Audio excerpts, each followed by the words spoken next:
తెలిసిన వాడు, భగవద్ అనుభవమును పొందినటువంటి వాడు.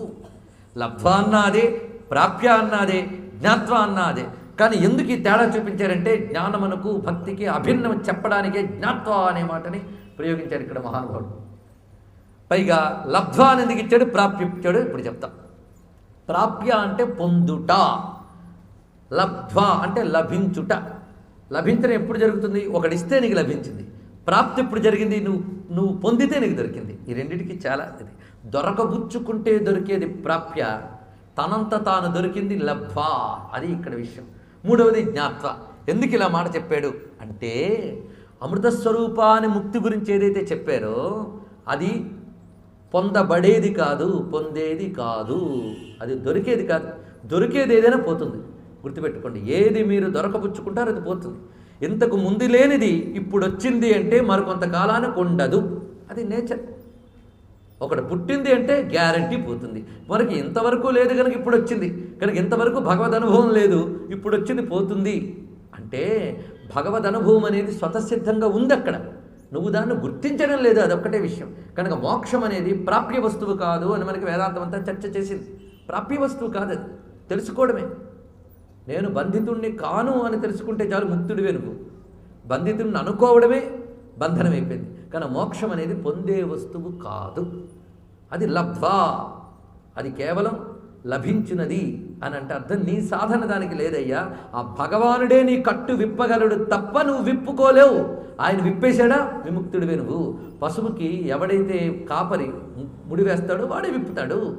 అయితే నాకు ముడి వేశాడు విప్పాలని నువ్వు గట్టిగా లాక్కునే ప్రయత్నం చేస్తే అయ్యయ్యో అని ఆయన విప్పుతాడు. అంటే ముక్తి అనేది నీ ప్రయత్నం లేకుండా వస్తుంది. ముక్తి భగవదధీనం, కానీ ముక్తి పొందే అర్హత మాత్రం మానవాధీనం. అది ఇక్కడ ముక్తి పొందడానికి అర్హతను నువ్వు సంపాదించాలి, అది సాధన. కానీ ముక్తి మాత్రం నువ్వు సంపాదించేది కదా, అది ఉన్నది. అందుకు లబ్ధ్వా అనేటటువంటిది ఇక్కడ తనంత తానుగా లభించున్నది, సిద్ధించున్నది అని అర్థం చెప్పుకోవాలి. ఆ తర్వాత అనుభవం, అది జ్ఞానానికి చెప్తున్నాడు ఇక్కడ. అంటే స్వతసిద్ధం, ఆయన ఇచ్చాడో నువ్వు తెచ్చుకున్నావో, మొత్తానికి వచ్చింది కనుక అది ఇప్పుడు ముందు లేనిది వచ్చిందా అంటే లేనిది రాలేదయ్యా, ఉన్నదే వచ్చింది అని చెప్పడానికే జ్ఞాత్వ అనే మాట ఇక్కడ వేస్తున్నాడు. కనుక స్వతసిద్ధం అనే విషయం జ్ఞాత్వ అనే శబ్దంలో చూపిస్తున్నాడు. ఎందుకంటే మహర్షి ప్రతి శబ్దం ఎంత బరువుగా వేస్తాడు చూడండి. అటువంటి వాడు మత్తో భవతి, మత్తంగా ఉంటాడట. అందుకే వాళ్ళని చూస్తుంటే పిచ్చెక్కిన వాడిని చూసినట్టు ఉంటుంది. బాలోన్మత్త పిశాచవత్ అన్నారు. అసలు ప్రహ్లాదుని చూసి వీడు పిచ్చెక్కిందేమో అనుకున్నట్టు హిరణ్యకశిపుడు. ఎందుకంటే అసలు పిచ్చి వీడుకుంది. ఈ పిచ్చెక్కిన వాడు పిచ్చి లేని వాడిని చూసి పిచ్చెక్కింది అనుకుంటున్నాడు. అంటే పిచ్చికి పిచ్చి లేకపోవడానికి తేడా మనకు తెలుసు కదా. మన ప్రవర్తనలన్నీ అవతలివాడు ఏమనుకోకుండా ఉండడానికి సభ్య సమాజంలో ప్రవర్తిస్తూ ఉంటాం. అంటే బాహ్యస్పృహ ఉన్నప్పుడు వాడు ఇలా అనుకోకూడదు. మనకు ఒక్కసారి ఏదో నవ్వు వచ్చింది, నవ్వితే వాడు ఏమని అనుకుంటాడు, నవ్వకుండా ఊరుకుంటాం.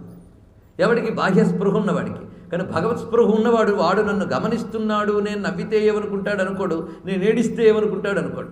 అందుకు భగవంతుడిని వాడు తలంచుకుంటూ ఉంటాడు. ఆయన యొక్క లీలల్ని తలంచుకుని ఒక్కసారి నవ్వుతాడు. ఆ నవ్వినప్పుడు అవతల వాడికి అది పిచ్చే. వీడేమనుకుని నవ్వుతున్నాడు ఎవరికేం తెలుసండి, తెలియదు. అది మనకు తెలియనప్పుడు వాడు పిచ్చివాళ్ళే కనిపిస్తుంటాడు. మనకు తెలియకుండా ప్రవర్తించే వాళ్ళందరూ పిచ్చిలాగా కనిపిస్తున్నారు. వాడు జేబులో సెల్ ఫోన్ పెట్టుకుంటాడు, దాని నుంచి చెవిలోకి లింక్ పెట్టుకుంటాడు, నడుస్తూ ఉంటాడు, మాట్లాడుతుంటాడు, వాడేదో జోకేస్తాడు, వీడు నవ్వుతుంటాడు. పక్కన వెళుతున్నవాడు చూసి వీడేదో పిచ్చాడేమో అనుకుంటుంటాడు. అయితే అలాంటి వాడు కాడు అనుకోండి భక్తుడు. వాడు ఎవడదో పిలుపు వింటూ ఉంటాడు సెల్లోంచి, వీడు భగవంతుడి పిలుపు ఎప్పుడు వింటాడు అంతరంగంలోంచి. కనుక ఆ పిలుపు వింటూ ఆనందిస్తూ ఉంటాడు కనుక అవతల వాడికి పిచ్చి వాళ్ళే కనిపిస్తాడు. కానీ వాడి పిచ్చి కాదు. అయితే అట్లాంటి పిచ్చే నీకు ఉంది కనుక, అంటే ఈ సెల్ ఫోన్ పిచ్చి నీకు తెలుసు కనుక కొంతసేపటికి రియలైజ్ అయ్యి ఓహో వాడు సెల్ పెట్టుకున్నాడని. కానీ ఆ పిచ్చి నీకు అనుభవం లేదు కనుక వాడు పిచ్చి వాడిని డిక్లేర్ చేస్తాడు. అలా డిక్లేర్ చేసాడు హిరణ్యకశిపుడు. వీడిని పిచ్చోళ్ళగా జడుల్లాగా అలా కూర్చునిపోయాడని. ఒకసారి కదలడు కూడా, కదిపిస్తే కదలట్టు అలా ఉండిపోతున్నట్ట. కనుక ఇప్పుడు జడుడుగా ఉన్నాడని పెర్మనెంట్గా అలాగే ఉండిపోతాడంటే మరొకసారి లేచి గెంతుతూ ఉంటాడు. ఎందుకు గెంతాడు ఎవరికి అర్థం కాదు. ఆ గెంతేటప్పుడు హరి నారాయణ అని గెంతుతుంటాడు. ఇంకొకసారి ఒళ్ళంతా పులకించిపోతూ నవ్వేస్తూ ఉంటాడు, ఒకసారి ఏడిచేస్తూ ఉంటాడట. ఇలా నానా రకాలుగా అవస్థలు పడుతున్నాడు. ఇది మత్తత. ఏమిటి మత్తు తగ్గదా నీకు అంటే ఎలా తగ్గుతుంది చెప్పు, మరిగే కొదలలేనన్నాడు ఆయన. ఇను అయస్కాంత సన్నిధి ఎట్లు భ్రాంతమగు హృషీకేశు సన్నిధి. ఇనుము అయస్కాంతంతో అంటుకుపోయినట్లుగా పరమేశ్వరుడితో నేను అంటుకుపోయినయ్యా, నన్ను ఏం చేయమంటావు అన్నాడు. అయితే ఆ మత్తు నుంచి బయటపడవా అంటే వెంటనే చెప్పాడు, అంబుజోదర దివ్య పాదారవింద చింతనామృత పాన విశేష మత్త చిత్తము ఏ రీతి ఇతరమ్ము చేరనేర్చు వినిత గుణశీల మాటలు వేయునేలా. ఈ విషయాన్ని ఆయన ఉన్న ఈ మత్త, స్తబ్ధ, ఆత్మారామ ఈ 3 విషయముల గురించి వర్ణిస్తూ భాగవతంలో వ్యాసుడు ప్రహ్లాదుని చెప్తూ, న్యస్తక్రీడనకో బాలో జడవత్ తన్మనస్తయ కృష్ణగ్రహ గృహీతాత్మా నవేద జగదీదృశం. సాధారణంగా ఇలా ఎవరండి ప్రవర్తిస్తారు? తనలో తాను నవ్వుకుంటూ, తనలో తాను గెంతుతూ. పిశాచాలు పట్టిన వాళ్ళు, గ్రహాలు పట్టిన వాళ్ళు ఇలా ఉంటారు. గ్రహము అంటే పట్టుకొనున్నది అని అర్థం. గ్రహం సోకిందా అని ఉంది. అయితే కృష్ణగ్రహ గృహీతాత్మ, కృష్ణుడనే గ్రహం పట్టేసింది ఈయనకి, అందుకు అలా ప్రవర్తిస్తున్నట్ట. గ్రహం పట్టినవాడు ఎందుకు అలా ప్రవర్తిస్తున్నాడో తెలియదు. కానీ మనం ఇప్పుడు అరుస్తున్నాం, మాట్లాడుతున్నాం, నవ్వుతున్నాం, కదులుతున్నాం. ఎందుకంటే నిజంగా అందరినీ గ్రహం పట్టింది.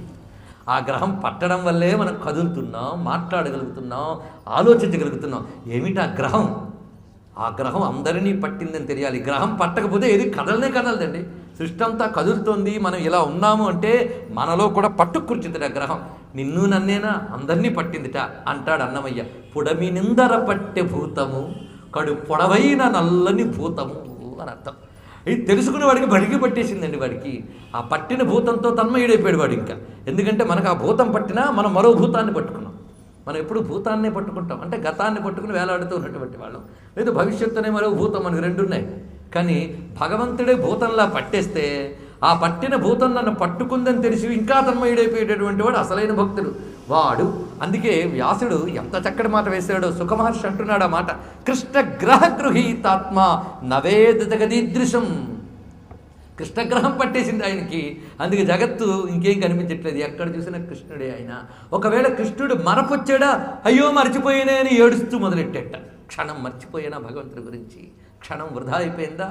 వైకుంఠ చింతా వివర్జిత చేష్టుడై ఒక్కడు నేడుచునొక్క చోట నలినాక్షుడను నిధానము కంటినేనని ఉబ్బి గెంతులు వైచునొక్క చోట విష్ణుడింతియే కాని వేరెండు లేదని ఒత్తిలి నగుచుండు నొక్క చోట పలుకు నొక్క చోట పరమేశు కేశవు ప్రణయ హర్షపూర్ణ బాష్పసలిల నిమీలిత నేత్రుడై పులకిత గాత్రుడై.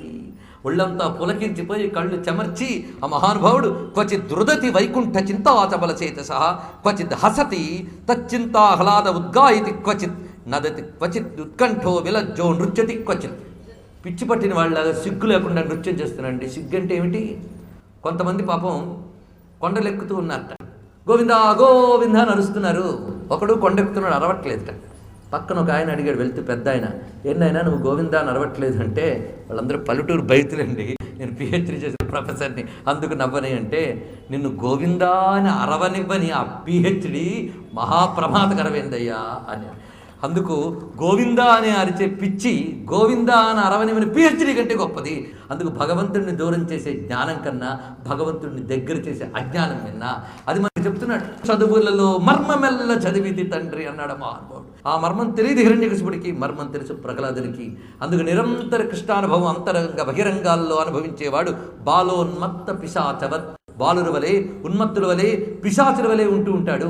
క్వచిదుత్పుల్లక స్తూష్ణీమాస్తే సంస్పర్శ నిర్వృత అస్పంద ప్రణయానంద సలీలా మీలితే క్షణ. ఈ విధంగా అనేక రకములుగా ఇక్కడ వర్ణించి మనకు కనిపిస్తూ ఉన్న ఈ విషయాన్ని గురించి ఆలోచిస్తే స్తబ్ధ కూడా వచ్చింది అక్కడ. మత్తో భవతి స్తబ్ధో భవతి, ఇన్ని ఇంచుమించు ఒకటే. మత్త అంటే మత్తులో ఉంటాడు, ఎప్పుడు ఆ మత్తులో మైకంలో ఉంటాడు, ఈ మత్తు దిగదండి. ఇక స్తబ్ధుడు, స్తబ్ధుడు అంటే అర్థం ఏమిటి? కదిలించినా కదలనటువంటి వాడు, అచేతనావస్థ. యోగస్థితిలో కూడా ఈ స్తబ్దత వస్తుంది. ఒక యోగీశ్వరుడు నారద భక్తి సూత్రాలకు వ్యాఖ్యానిస్తూ ఈ స్తబ్దత నేను అనుభవించానన్నాడు ఆయన.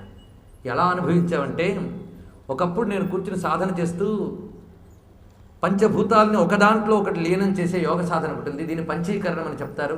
అలా నేను పృథ్వీతత్వాన్ని జలంలో, జలతత్వాన్ని ఇలా యోగ ప్రకారంగా వెళుతూ ఉంటే నేను స్తబ్దుణ్ణి అయిపోయాను. అప్పుడు నా కళ్ళ ముందు పరమాత్మ దర్శనమిచ్చి నారాయణుడు కనిపిస్తే, నారాయణ వచ్చేవా అనడానికి కూడా నా నోటంట మాట రాలేదు, అలా నిలబడిపోయాను నేను. ఆ స్తబ్దత నేను అనుభవించాను అన్నాడు. ఇక్కడ సర్వేంద్రియములు భగవద్ అనుభవంలో లీనమైపోయే ఈ జడంలా మిగిలిపోయింది. జడంలా మిగిలిపోయిన స్తబ్దత ఒక్కసారైనా ఎప్పుడైనా అనుభవిస్తే వ్యాఖ్యానించగలం. ఎందుకంటే ఎప్పుడైనా ఒకప్పుడు అనుభవిస్తే కదా. అందుకే పాపం సుఖమహర్షి అంతటి వాడే భోజనంతో పోల్చి చెప్పాల్సి వచ్చింది. ఎందుకంటే భోజనం అబ్స్ట్రాక్ట్ కాదు మనకి, భక్తి మాత్రం అబ్స్ట్రాక్ట్ అయి కూర్చుంది. మనకి వచ్చింది బాధ ఇదంతా కూడా. తీపి అబ్స్ట్రాక్ట్, పంచదార మాత్రం వస్తువి. ఏమిటిది? అందుకు ఆ విషయం స్తబ్దత. కృష్ణ పరమాత్మ గోవర్ధనగిరిని ఎత్తేట. ఆ ఎత్తినప్పుడు అందరూ చూస్తూ పరవశించిపోయారు ఆయన యొక్క దివ్యమంగళ విగ్రహాన్ని. ఆ స్వామి వ్యత్యస్తాంఘ్రి అయి కాలు మీద కాలు వేసి ఆ పర్వతాన్ని ఎత్తంతసేపు లీలగా పట్టుకున్నాక ఇంద్రుడు కురిపించి వర్షం కురిపించి విసిగిపోయి వెళ్ళిపోయాడు. ఆ తర్వాత నేను కొండ దించుతాను, అందరూ బయటకు వెళ్ళానంట. ఇలా బయటకు వెళ్ళిన వాళ్ళల్లో యశోదమ్మ బయటకు అలా ఉండిపోయింది, స్తబ్దంగా ఉండిపోయింది ఆ స్వామిని చూసి. మీ అభిప్రాయాలను సూచనలను మాకు తెలియజేయాల్సిన చిరునామా భక్తి TV, care of Rachana television private limited, road number 92, Jubilee hills, Hyderabad 5,96,000. మా ఇమెయిల్ ఐడి bhaktihyd@gmail.com. మా వెబ్సైట్ www.bhaktitv.org. Phone number 901012222333.